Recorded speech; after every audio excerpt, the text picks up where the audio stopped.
welcome to today's meditation. Thanks for coming, everyone. We've got our buddy spending some time with us this morning.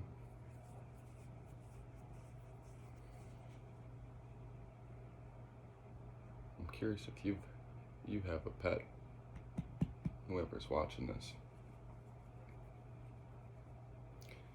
And the reason I ask is because pets are pretty special. You know, if you spend a bit of time alone, just with your pet, you can start to see how pets mimic your behavior.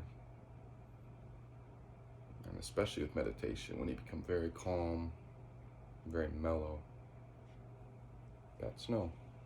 That's why this guy jumped right up here to join, I think. So anyways, let's sit upright. We want our shoulders over our hips. Our legs are comfortable, mine are crossed under this blanket. And bring our hands together. You can set one palm over the other. Yeah, buddy, you want to come up? Come on. Good boy. So one palm on top of the other. Then we'll take a deep breath in. Hold it at the top. And then release the breath. Let's take a deep breath in for 3 ohms.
Sometimes there's confusion around meditation.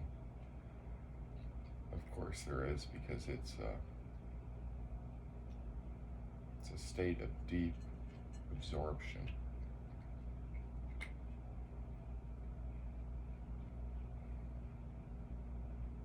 Now I'm always studying, always learning.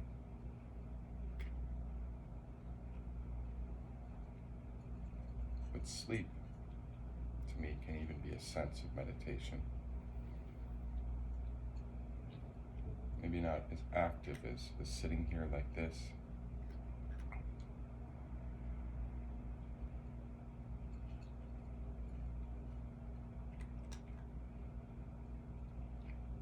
Have you ever laid out in the sun on vacation? Have you ever taken time to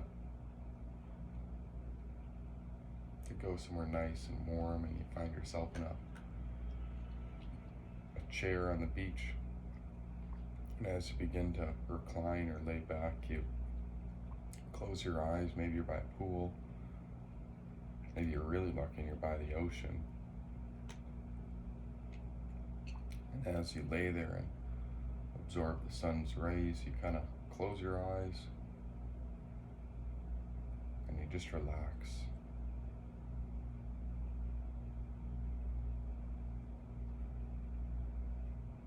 That right there, it's a sense of meditation, even if you didn't know it.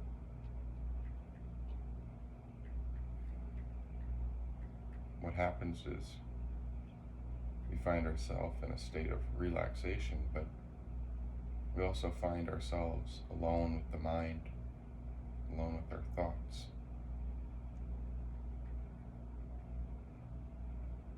Sometimes meditation can be like a big ball of yarn in our minds.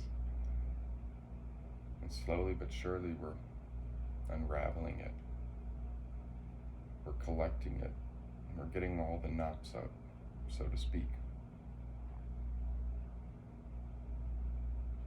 Laying in a beach chair, absorbing a little bit of sun is probably the easiest, most mellow type of meditation. It can be difficult to come and sit like this in a dim room and focus on nothing or find stillness. A lot of people have problems with it.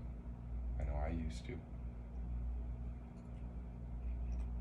But if you can picture yourself wherever you are, as if you were tanning, as if you were just sitting here getting a little bit of sun, it's very much the same process. Now, I think the reason people like to go tan is because maybe they like the warmth, maybe they like to get a little bronze. Maybe they like the vitamin D?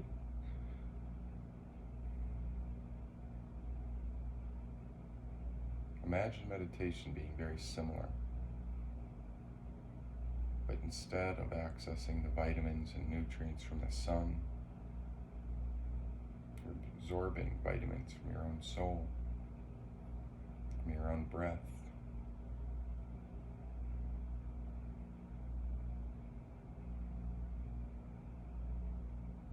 Nowhere to go. There's nothing to do.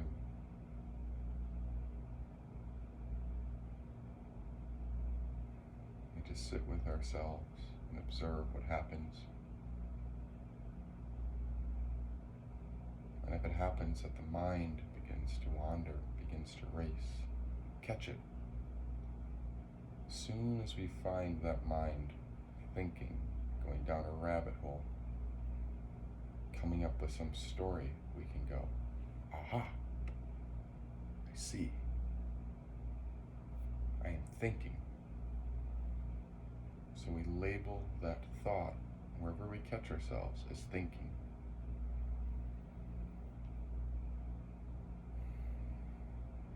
And then we come back to the breath. Come back to the silence.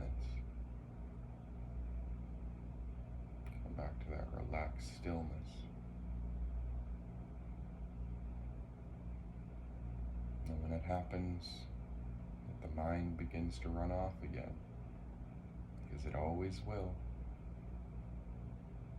just catch it. Just notice. Aha, I was thinking. That's how we release the knots in the ball of yarn that is our mind. We're just excellent observers. And the longer we practice meditation, the more beneficial it becomes. The more we begin to understand our mind, we can even see how we reset it. How the stillness, how this practice isn't torture, but it's actually teaching us a lot.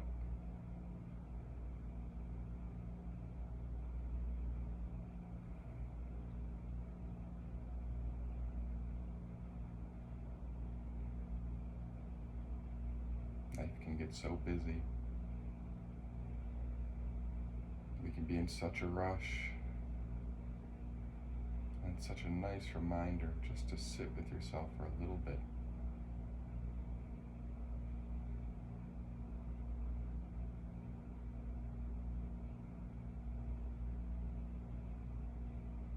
The world demands so much of us. Our phones are always tempting us. Billboards and posters and ads are always screaming at us. So much is begging for our attention. And if you're not careful, you can go through this whole experience half asleep.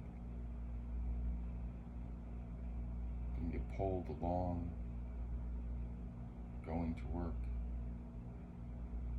unaware of what's even happening, as if we think we're in control. The true control is being able to sit still, being able to take those few extra breaths to map out the day, to examine the map of our own minds. When we examine the intent behind our actions, when we ask ourselves, why do we do what we do?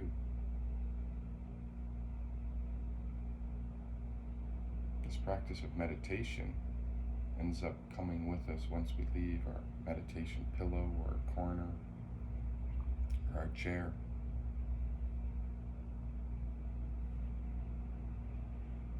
Then we begin to train the mind.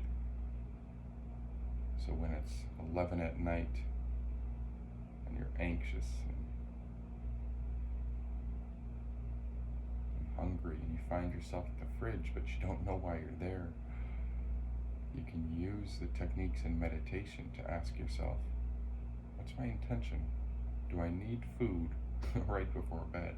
Does my body, although it may be even a little hungry, does it need energy? Does it need substance right now? If you've had dinner and all your meals, maybe a big glass of water is what you're actually requiring.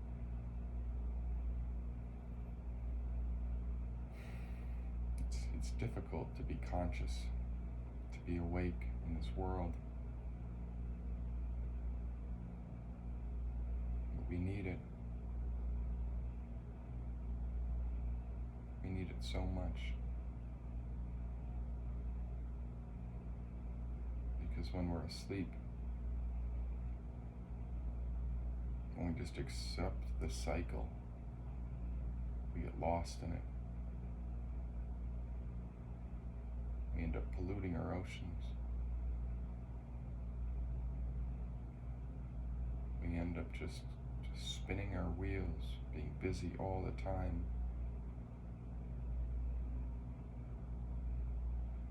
Jobs start to lose their true function, and we're more concerned with keeping a busy schedule than we are completing the true task that we're here to do.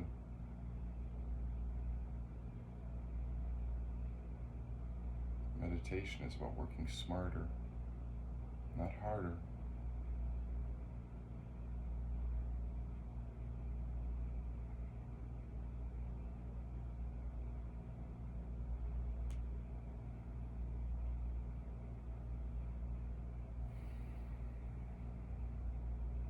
Let's take another deep breath for our final Om today as we close our practice. Take a deep breath in.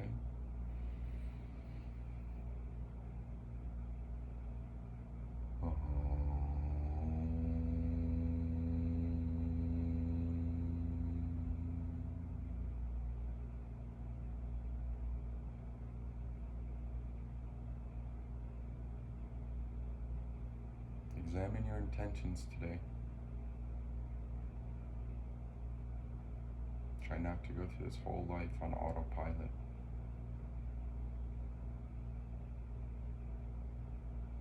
Start to examine and become very certain on what it is that you're here to do.